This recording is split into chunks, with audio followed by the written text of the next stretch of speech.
तो hello students, क्या हालचाल। सब बढ़िया है ना। तो आज मैं शुरू करने जा रहा हूँ आपका ना चैप्टर नंबर 3 क्लास 12th का मैट्रिसेस, है ना।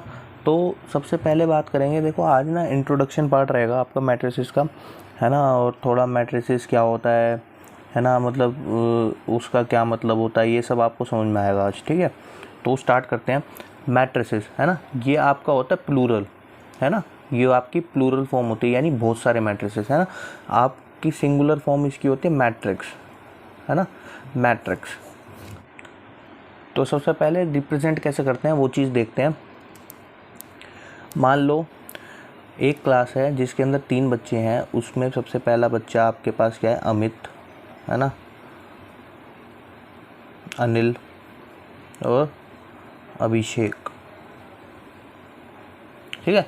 ये 3 बच्चे हैं आपके पास, ठीक है। अब इसके पास क्या है कि ना तीनों के पास एक पेन है ना, पेंसिल है और पेन है, ठीक है। तो अमित के पास क्या है कि कितने पेंसिल हैं, उसके पास 2 पेंसिल हैं और 3 पेन है ना। अनिल के पास 1 पेंसिल है और 2 पेन है। और अभिषेक के पास कितने हैं, 3 पेंसिल हैं और 1 पेन है ना। तो ये आपके पास डाटा आ गया, ठीक है। अब इस डाटा को कहता है कि आपको इसको मैट्रिक्स फॉर्म में लिखना है ना। तो इसको मैट्रिक्स फॉर्म में कैसे लिखोगे, सबसे पहली चीज़ कि मैट्रिक्स को हम रिप्रेजेंट किससे करते हैं, how do we represent matrix. Matrix को हम रिप्रेजेंट करते हैं स्क्वायर ब्रैकेट्स में, किसमें, स्क्वायर ब्रैकेट में, है ना। तो आइए समझिए कैसे, ठीक है ना। तो सबसे पहले इसकी मैट्रिक्स में क्या बना सकता हूँ कि ना सर आप सिर्फ ना नंबर्स को लिख दो, 2 3 1 2 3 1, ये हो गया आपका पहला मैट्रिक्स फॉर्म, ठीक है ना। 2 1 3 3 2 1, है ना, ऐसे लिख दो। या फिर आप सर इसको ऐसे भी लिख सकते हो, कैसे कि 2 3 आपने ये वाले ऐसे लिख दिए, ये वाला आपने ऐसे लिख दिया, 3 1 लिख सकता हूँ ना, है ना। यानी कि 2 तरीके हो गए मेरे पास इसको लिखने के, है ना। दोनों तरीके बिल्कुल गुड एंड फाइनल है ना। ये भी मैट्रिक्स है आपके पास और ये भी मैट्रिक्स है, ठीक है। अब मैट्रिक्स में ना क्या होता है, आपको क्या ध्यान में आएगा कि ना सर आपने पहले जो है अमित का लिख दिया डाटा कि ना अमित के पास 2 पेंसिल है और 3 पेन है। फिर आपने अनिल का डाटा लिख दिया कि अनिल के पास 1 पेन है और 2 पेंसिल है। फिर आपने अभिषेक का डाटा लिख दिया, है ना। अब इसमें आपको क्या पता लगेगा कि ना सर आपने क्या करा है कि ना आपने कॉलम में लिख दिया है ऐसे वर्टिकली लिखा है। वर्टिकली किसका लिखा, पहले अमित का लिख दिया वर्टिकली कि 2 और 3 है। फिर आपने अनिल का लिख दिया कि 1 पेंसिल है उसके पास और 2 पेन है। फिर आपने अभिषेक का लिख दिया कि ना उसके पास 3 पेंसिल है और 1 पेन है ना। तो दोनों आपके रिप्रेजेंट हो गए, है ना। तो सबसे पहले इसकी डेफिनेशन देखते हैं कि डेफिनेशन क्या है ना। डेफिनेशन में लिखा हुआ है कि a matrix is an ordered rectangular array. ये ऑर्डर में है, देखो जैसे कि मैंने आपको बताया था कि अमित के पास हो गए, फिर अनिल के पास हो गए, फिर अभिषेक के पास हो गए, है ना। ऐसी ये ऑर्डर में है ना। तो इनको कहते हैं ordered rectangular array of N numbers. देखो ये नंबर्स का है ना, या फिर फंक्शंस का होगा। फंक्शंस का कैसे कि जैसे मान लो एक मेरे पास ए मैट्रिक्स है जिसको मैं लिख देता हूँ x² 2x 3 sin x cos x और x² + 3 ऐसे करके लिख दिया। तो अब आप इसके अंदर देखोगे कि ना इसके अंदर ना सारे फंक्शंस आ गए हैं आपके पास। तो ये भी एक मैट्रिक्स कंसिडर किया जाएगा कि ये भी एक मैट्रिक्स है, ठीक है ना। आई होप सो कि आपको थोड़ा बहुत समझ में आ रहा होगा, है ना। तो अब इसके अंदर क्या होता है कि ना जैसे x² है, 2x है, 3x है ना, sin x है, cos x है। अब इसको सिंगल इन सब चीज़ों को पता क्या बोलते हैं, जैसे ये एक एलिमेंट मैंने उठा लिया तो इसको आप क्या बोलते हो, या तो एलिमेंट बोल दोगे, है ना, या फिर इसको बोलते हैं एंट्रीज, कि इसके अंदर एंट्रीज है, ठीक है। एलिमेंट आपको ध्यान में, हम ज़्यादातर यूज़ एलिमेंट ही करते हैं, तो आप इसको एलिमेंट ही कंसिडर करोगे, ठीक है ना। अब समझते हैं अगली चीज़। अब हमने ये वाला मैट्रिक्स लिया था, है ना। अब इस वाले मैट्रिक्स में क्या है कि आपको ये समझना है कि ना इसके अंदर रोज़ होती हैं और कॉलम्स होती हैं।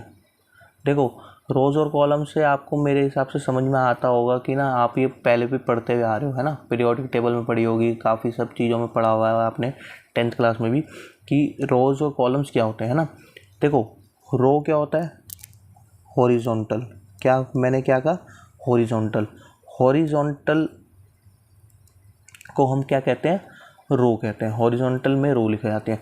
और वर्टिकल अगर वर्टिकल में आ जाए तो उसको हम कहते हैं कॉलम। ठीक है ना। जैसे कि ये वाला एग्जांपल देखो ऊपर। अब इसके अंदर कितनी रोज हैं? देखो, एक ये वाली रो है, एक ये वाली रो है ना, यानी 2 रोज है हमारे पास, यानी 2 रोज। ठीक है। अब कॉलम बताओ, इसके अंदर कॉलम कितने होगा? 1 कॉलम, 2 और 3। वर्टिकल कितने हैं मेरे पास? वर्टिकल मेरे पास ये 3 आ रहे हैं, ये 3 कॉलम्स है, यानी मेरे पास इधर कितने कॉलम्स हैं? 3 कॉलम्स। आई बात समझ में, है ना। अब चलते हैं हम अपने नेक्स्ट टॉपिक की तरफ। ऑर्डर कैसे पता लगाया कि किसी मैट्रिक्स का क्या ऑर्डर होता है। तो हमारे पास है ऑर्डर ऑफ मैट्रिक्स, है ना। सबसे पहले इसकी डेफिनेशन समझते हैं कि डेफिनेशन क्या है। अब मैट्रिक्स हैविंग m रोज, है ना। m रोज मतलब m का मतलब यहाँ पे कोई भी कांस्टेंट नंबर हो सकता है, 1 2 3 जितनी मर्जी रोज हो, है ना, और n कॉलम्स, है ना, या फिर जितने नंबर ऑफ कॉलम्स हो, है ना, is called a matrix of order m cross n। या तो इसको बोलेंगे matrix of order m cross n, या फिर इसको बोलेंगे m क्रॉस n मैट्रिक्स। ठीक है। या तो ये पूरा स्टेटमेंट बोल दो, ये वाली जो स्टेटमेंट है पूरी, ठीक है, या फिर ये बोल दो, दोनों बात सेम रहेंगी, है ना। अब समझते हैं, देखो एक एग्जांपल से। जैसे कि मैं एक एग्जांपल लेता हूँ, a -10478√5। ये मैंने कोई सा भी एग्जांपल ले लिया एक, है ना। तो इसमें क्या है कि ना, ये मैट्रिक्स है ना। अगर मुझे इसका ऑर्डर बताना हो आपको कि ना ऑर्डर क्या होगा इस मैट्रिक्स का, तो ऑर्डर कैसे पता लगाएंगे? सबसे पहले इसकी रोज चेक करेंगे हम, है ना, फिर उसके बाद क्या चेक करेंगे? कॉलम्स। ठीक है ना। अब सबसे पहले आपको ये चीज़ ध्यान रखनी है कि अगर आपको m क्रॉस n में इसका फाइंड करना है तो m आपका क्या होगा? रोज। ठीक है। और n इधर क्या होगा आपका? कॉलम्स। ठीक है। इस चीज़ का आपको ध्यान रखना है कि ना सर, सबसे पहले आप जब भी लिखोगे ऑर्डर तो सबसे पहले आपका क्या आएगा? रो, और उसके बाद क्या आएगा? कॉलम।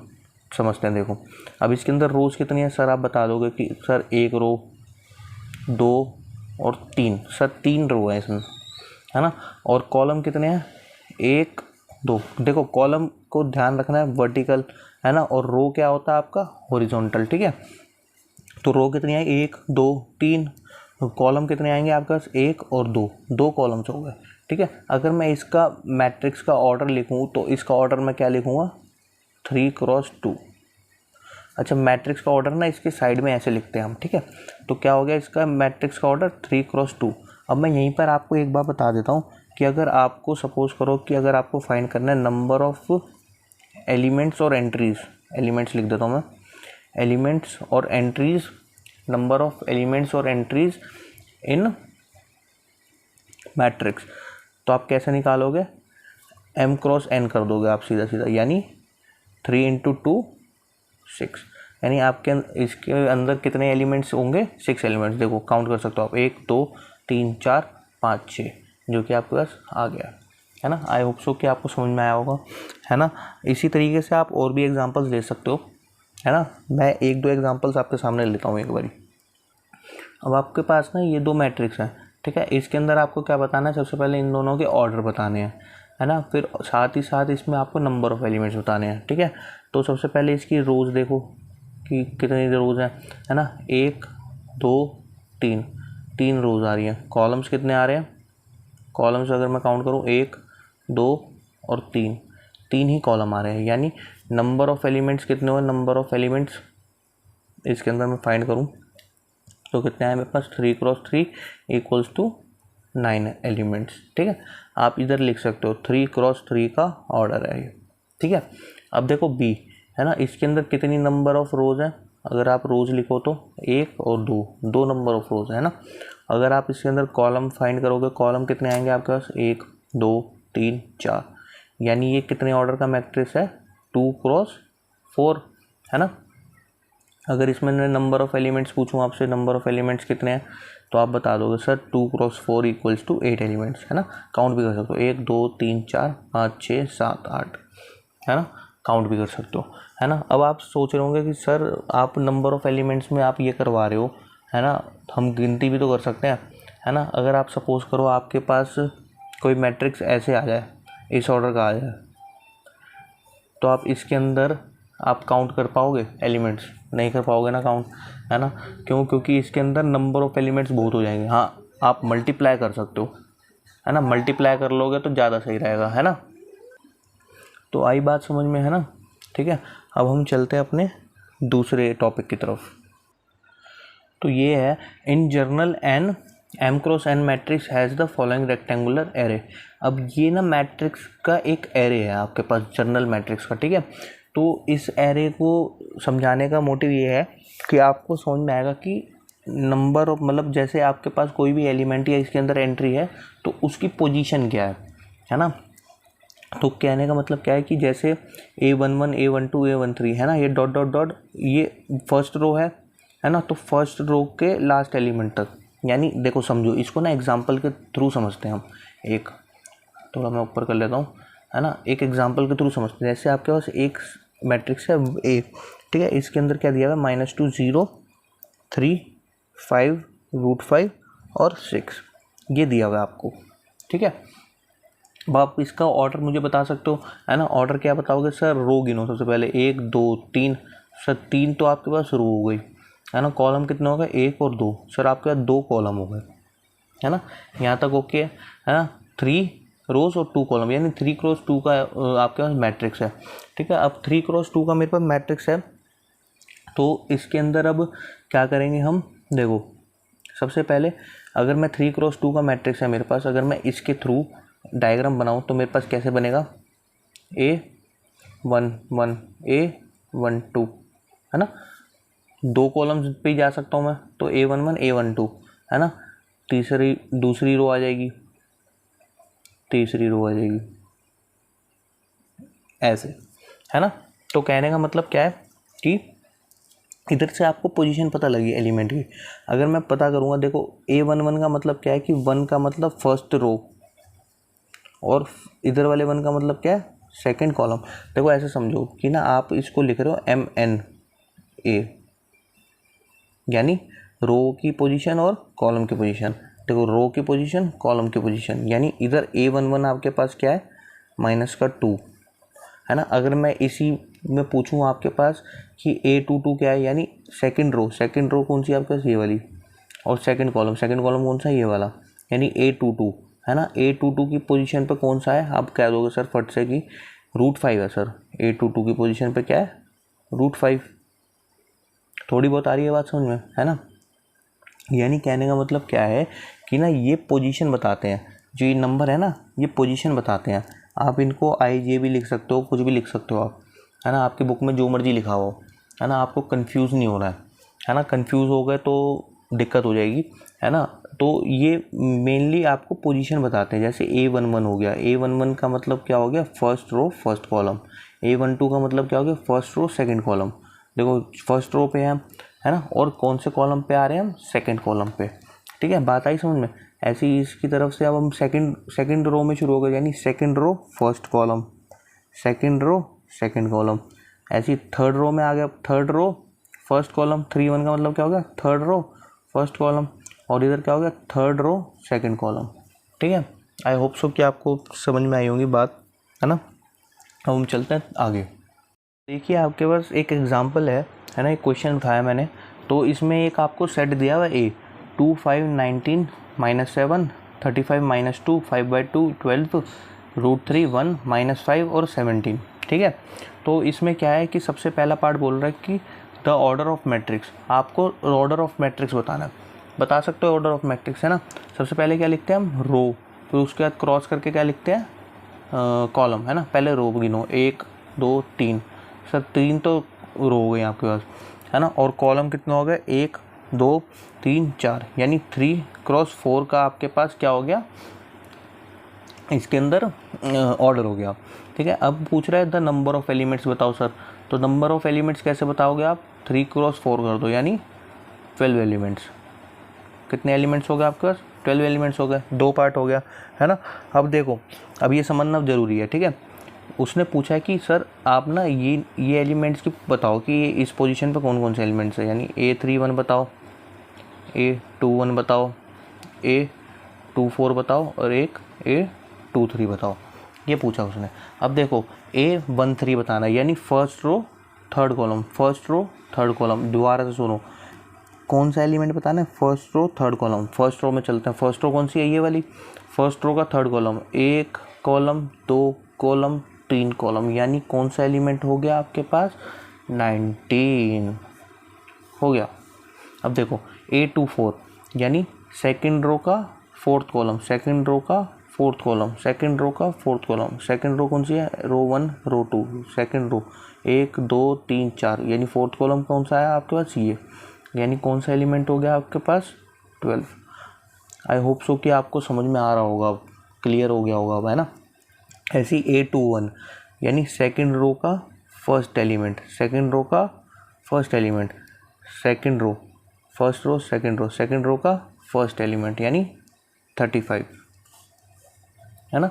ऐसी A23 सेकंड रो का थर्ड एलिमेंट, सेकंड रो का थर्ड एलिमेंट, सेकंड रो का थर्ड एलिमेंट, 1 2 3, यानी 5/2, ख़त्म। आई होप सो कि आपको समझ में आया होगा, है ना। अब एक दो एग्जांपल्स और लेते हैं और फिर फिनिश करते हैं।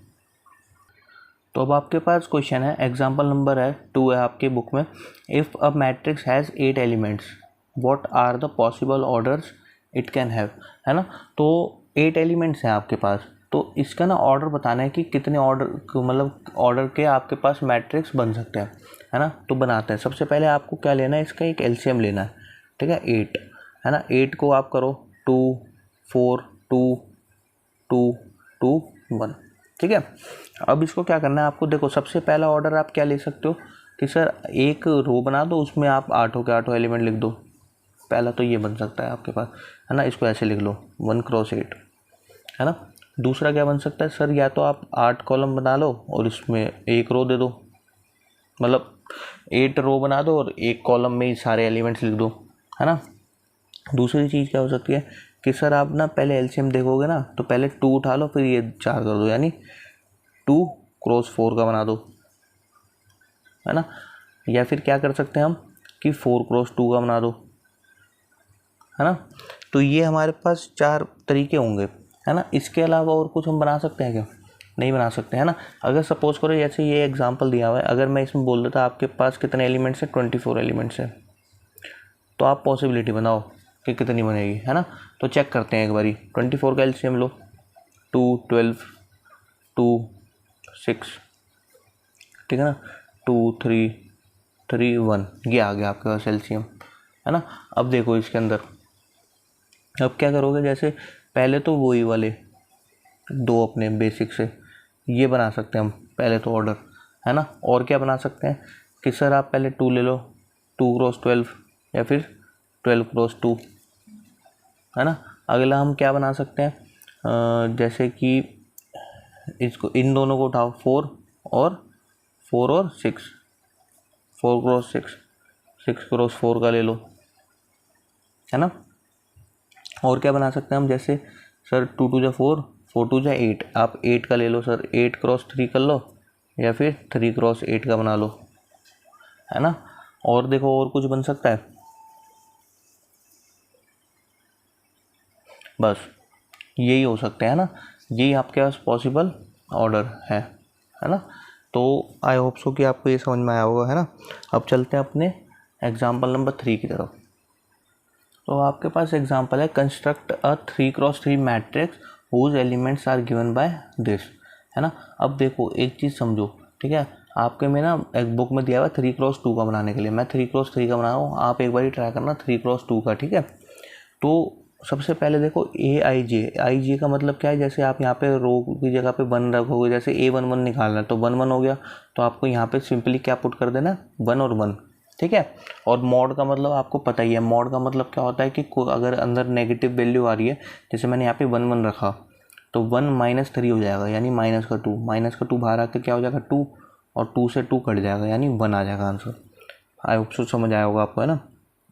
तो सबसे पहले 3x3 का ना एक बारी हम वैसे बना लेते हैं, जैसे कि A11, A12, A13, है ना, A21, A22, A23, A31, A32, A33, है ना। यही बनेगा हमारे पास 3x3 का मैट्रिक्स, है ना भाई। 3 रोज और 3 कॉलम्स बना दिए मैंने, है ना।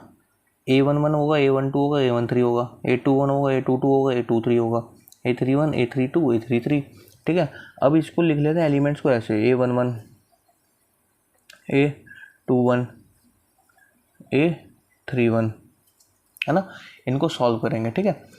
और A12, A22, A32 ऐसे लिखा हूँ मैं, A13, A23, A33, ठीक है। अब इनको सॉल्व करते हैं। देखो A11, है ना, मैंने आपको बता ही दिया था। A11 अगर मुझे फाइंड करना है तो मैं क्या करूँगा, 1/2, है ना, मॉड में रख दूंगा 1 माइनस 3, ये वाली वैल्यू पुट कर रहा हूँ 1। तो मेरे पास इसका ओवरऑल आंसर क्या आएगा, मेरे पास 2/2 इज इक्वल्स टू 1, है ना। अब इसमें मैं पुट करता हूँ A21 की वैल्यू, A21 1/2, आई की जगह 2 और 3 की जगह, जे की जगह 1। तो यहाँ पे क्या आएगा मेरे पास आंसर, माइनस का 1/2। इसको सर्कल कर देता हूँ ताकि होच पोच ना हो, ठीक है ना। अब 1 का निकालना मुझे, तो 1/2 आई की जगह पे क्या रखूँगा, देखो आई की पोजीशन पे क्या है 3, भाई ये ए आई जे की फॉर्म में है ना। आई ये हो गया, जे ये हो गया, आई ये हो गया, जे ये हो गया, आई ये हो गया और जे ये हो गया, ठीक है। तो यहाँ पे क्या रखूँगा मैं 3 माइनस 2 इंटू 1, ओ सॉरी 3 इंटू 1, ठीक है। और मोड, अब देखो 3 माइनस 3 0 हो गया, यानी इसका आंसर मेरे पास क्या आ गया 0। क्या आ गया मेरे पास आंसर इसका 0।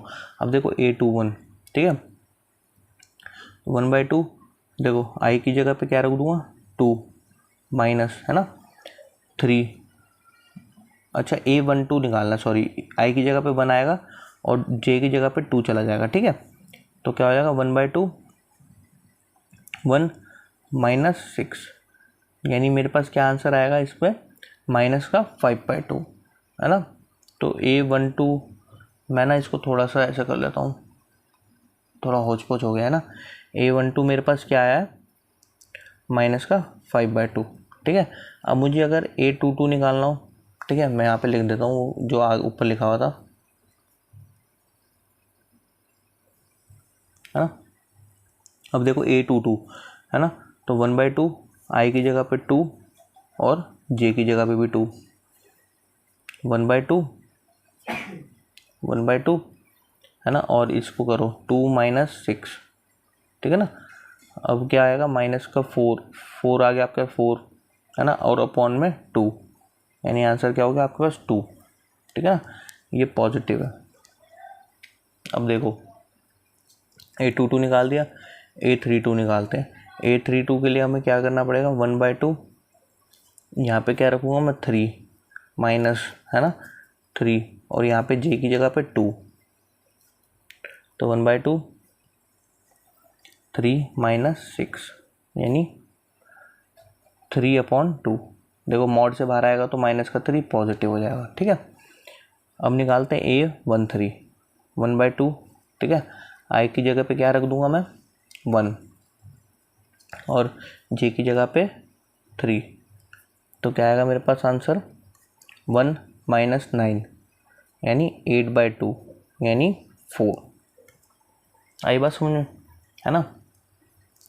अब मेरे को क्या निकालना है, A23 वही चीज़ यहाँ पे क्या रखना है मेरे को 2 माइनस 3 और 3, यानी 1/2, 2 माइनस 9, यानी क्या आ गया मेरे पास 7/2, है ना।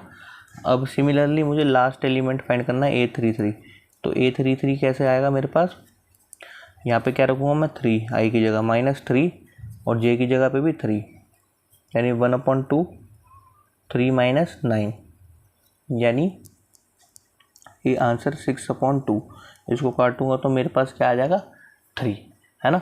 अब देखो इसको नेक्स्ट पेज पे, अब देखो आपके पास ना ये आया है, ये सारी वैल्यूज़ आई हैं, ठीक है ना, पीछे जो आपने सॉल्व किया था।